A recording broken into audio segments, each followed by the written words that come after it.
Hi, I'm Stephen Patterson. We're talking about drying retarder, Matisse Medium MM1. Drying retarder slows the drying time of the paint. It's pretty simple. But how it does it is quite interesting, and it can have some other flow-on effects as well. So one of the first things to think about is how paint dries.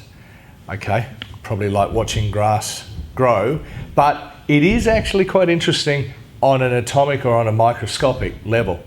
Basically what happens, if you think of a whole lot of balls in a big room and filled with water, and the water is evaporating off the top, and all the little balls, the little beads are starting to push together, but the top is what we call closing off, or it's joining. What happens is these beads join together and they what we call coalesce, or they cure, to form the strip of plastic, which is basically what an acrylic is, or what the paint is.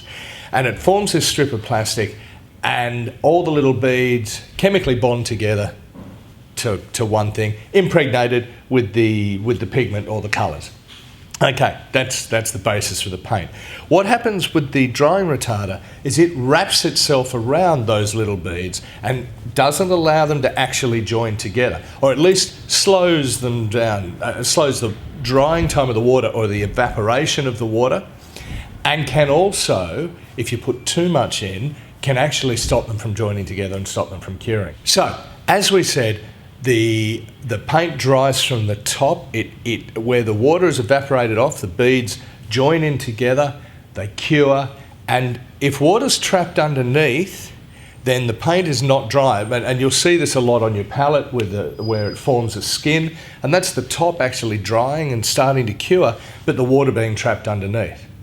Now, with the drying retarder, what we're trying to do is stop those beads at the top from actually joining and curing, and it will do that to a certain extent. I mean, obviously there will still be curing going on and it will still form a skin. It just takes much longer to do that.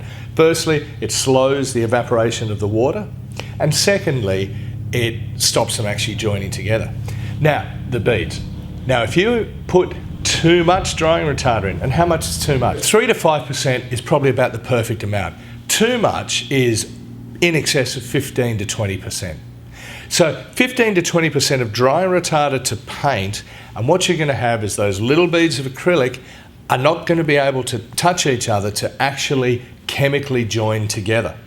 So, for all intents and purposes, the paint could be dry. It looks dry, but it hasn't cured. There hasn't been that linking going on, and so what you've got is a whole lot of little dried bits of acrylic, but they haven't bonded together to make that nice film coating, which is what we're after. So we've got a dry film, and it, for all intents and purposes, looks as though it's dry and it's cured, but you take a wet rag and it'll come straight off because there's been no bonding, it hasn't stuck together, it hasn't adhered, it hasn't glued, and so it's just going to come straight off. It might take several months for that drying retarder to eventually evaporate out, which it'll do. And in fact, there's some companies at the moment that are producing paints like that have too much, if you like, drying retarder in them, and so they stay open for much longer, but they can also be re-wet. It's just doing the same thing. It's adding too much drying retarder in. It's not too much if that's the effect that you're after. So, if we're just trying to blend and we want a nice sort of deep green, we're just going to run this backwards and forwards like this to blend a nice green. That's terrific.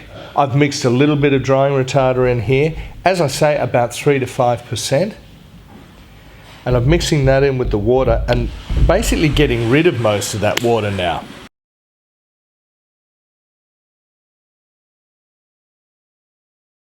You'll see it's much easier to blend. It helps to lubricate the paint a little bit, and also obviously slows the drying time.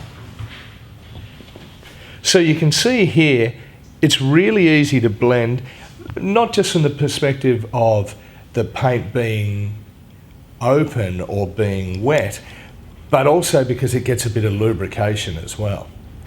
And the paint will now stay open or wet for much longer than the where we've mixed the two colours with no drying retarder. We've been filming now for probably more than 20 minutes, and I've got to say this is really starting to pull. Up here where it's still quite thick, it's fine, but back down here I'm going to find that very hard to blend back in again. You'll still see the blue, whereas now this is actually a little bit thinner, I've got to say, but as I mix this in, it's quite a bit thicker here. It's still blending quite happily, so it's still remaining quite workable, and it is thinner than the paint that's here, because I've had to add a bit more in just to try and get it moving. So how long will drying retarder extend your drying time? Look, that's a bit like how long is a piece of string. It will depend, as we said before, on the thickness of the paint.